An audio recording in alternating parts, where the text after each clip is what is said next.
Hello and welcome back to my channel. If you're new here, my name is Erica with Memory Box Candle Co. and I make videos all about the journey of starting a candle business. And today's video, I am going to be sharing some of my mistakes that I've made in my business. And I kind of sat down to think about a little bit of a list. It's not like this huge long list. I think I have about 4 things on this list. 4 main things that came to mind when I think about mistakes. Now, when we're talking about mistakes, one thing I want you to understand is that I understand that throughout this process, I have learned a ton. And no matter what, you're gonna make mistakes, you're gonna learn from them, and you're gonna grow from them. So I'm not hard on myself. I don't want you to be hard on yourself, but I thought it might be interesting for me to let you know kind of the things that I've learned along the way and what I would consider to be a mistake. Mistake number 1. Offering too many damn discounts. I don't know why. This has been something that I feel like you can go either way. I've heard people that are very,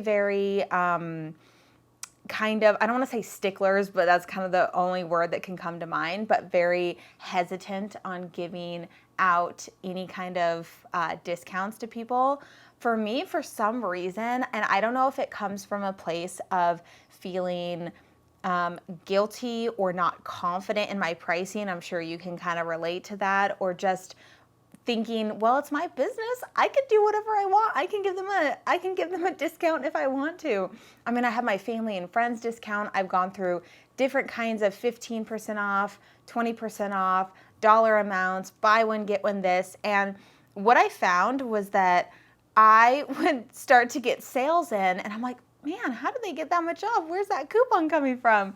And then I'd look into it, I'd be like, oh yeah, I did make that coupon. I did send out that email with that coupon. And then I was just noticing that I look at my Shopify account and all of these discounts of all of these different things. And I'm like, man, I just feel like I'm just trying to do too much. And recently I had my email sign up for my website where basically you would sign up for my newsletter and get 20% off.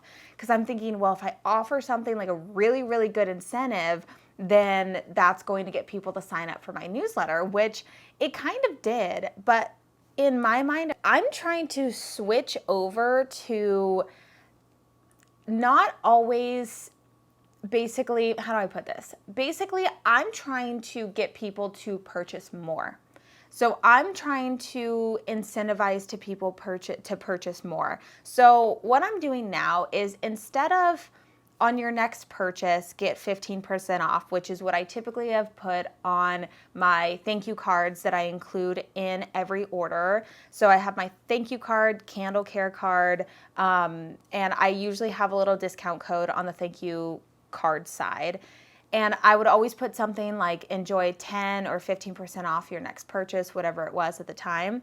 And now what I'm trying to do is enjoy $10 off your next $50 or more purchase. So my idea behind that is I'm trying to get people to spend more, to purchase more items at a time. So I'm trying to increase that average order value. So I'm trying to increase the amount that people are spending in one purchase.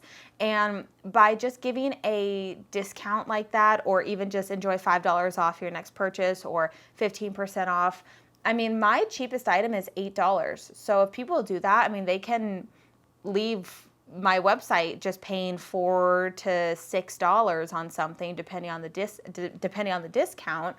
And not that that's, I mean, it is what it is. I mean, I appreciate the sale and I appreciate people coming back and purchasing more.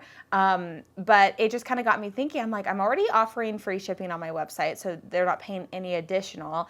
And then I'm offering these discounts on top of it. And I just was trying to reevaluate the situation and thinking, I feel like I'm just offering too many dang discounts.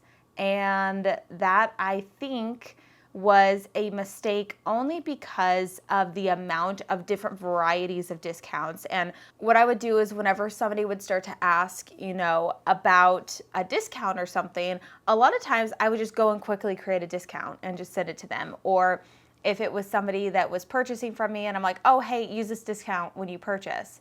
And I know it's appreciated. And again, it's my business. I can do whatever I want.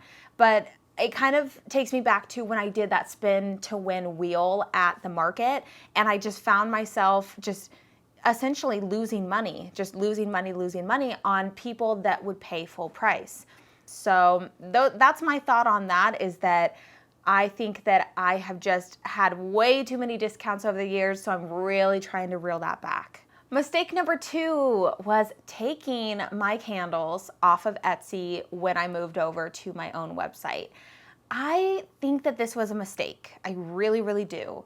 I think that I should have kept all of my main everything on there, because the more platforms that you have your products on, the more chances that people are going to find you, especially on a platform like Etsy, where it's a marketplace and people could stumble across your listing and find it.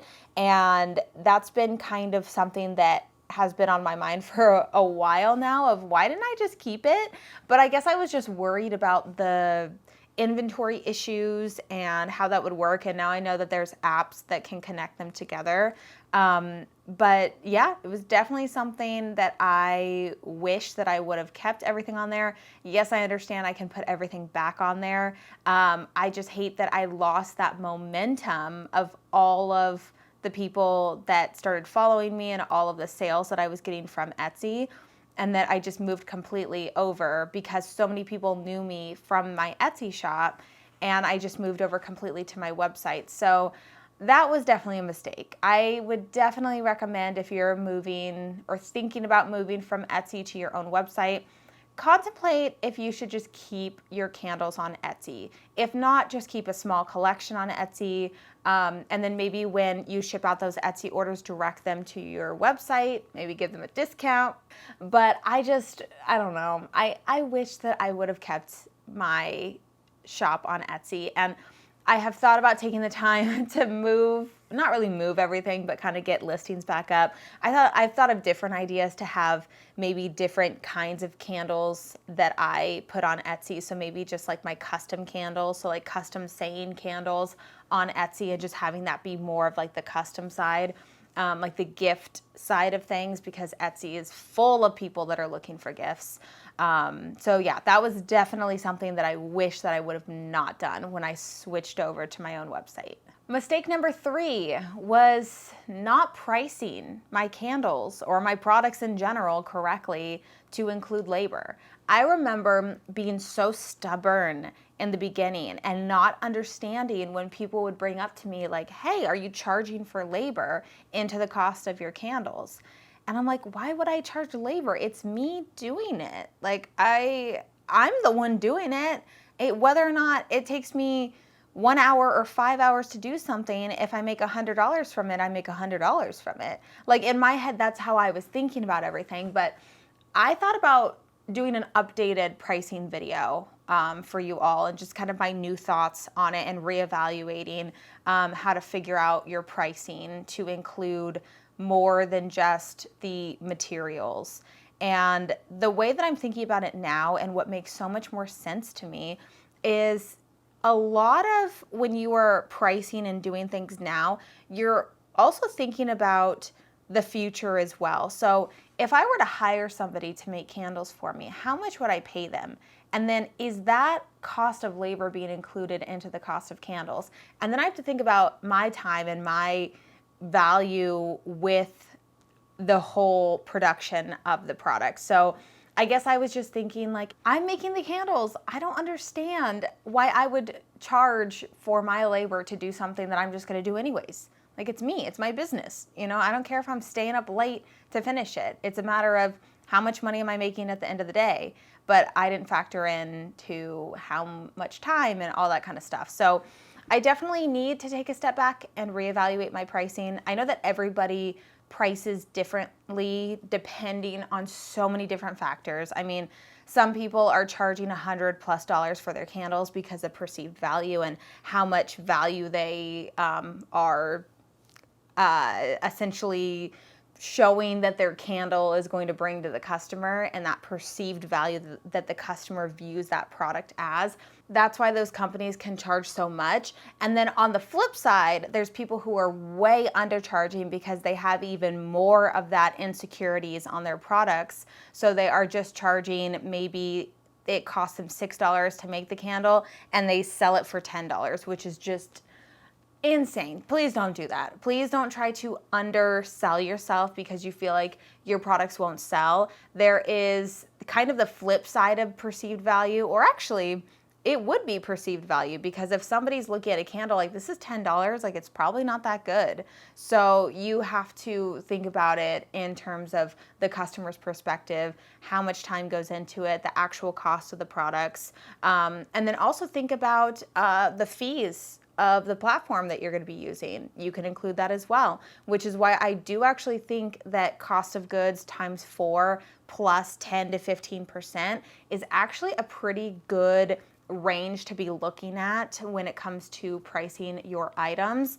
Again, this varies so much, which is so hard to always talk about because so many different people's items are going to be valued at a different amount, and it depends on your branding and all that kind of stuff that goes into it. So I definitely think that in the beginning I needed to be thinking about more than just the items that it takes to make the candles when it comes to pricing. And then mistake number 4 is not creating any kind of business plan, goals, path, thinking about anything business-wise in the future, because to be completely honest, even though I had dabbled in some little business things for years prior to my candle business, including eBay, eBay was completely different than my candle business. I mean, night and day to my candle business. And I wish that I would have sat down and thought about goals and where I was taking my business and meeting those goals and when I wanted to meet them, and just take the time to think about my vision for my business. It was really just a matter of me just getting excited and just being like, I'll just see where this goes, you know? And I'm sure you're feeling kind of the same way, maybe just like, I just kind of want to get into it. I like candles, want to start a business. Let's just see where this goes. And that doesn't mean that you're not going to be successful, but I think that you'll find that if you sit down and really figure out where you want to take your business, it's going to make you feel so much more confident and so much more comfortable. And I know I've mentioned it before, but if you're new watching this video, I do have a candle business workbook, and it's designed for this specific thing, for you to take the time, fill out the prompts, fill out the questions, and figure out things that you may not be thinking about right now, but that could help you and set you up for a better, more successful future with your candle business. Because I just did the best I could. I still feel like I'm just doing the best I can, but I have such a better idea. And especially, I would say in the last 6 months, something has changed. I don't want to say it clicked. Something's changed to where I'm starting to think about things a little bit more different now than I ever have before when it comes to different ideas and ways of making money and ways of expanding and growing. And I'm really liking how my brain is adapting to this whole business mindset, because man, when you're a creative, doing the whole business logical side, it can be very difficult. So yeah, that was definitely something that I wish I would have done. These are the top 4 mistakes that I can think of. Again, learned from all of them.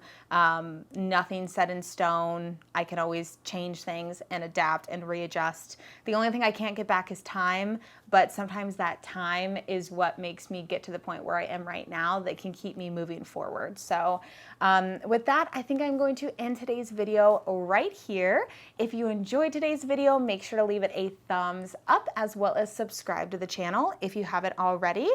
Also, don't forget to follow me over on Instagram at Memorybox Candle Co. And I will see you in my next video.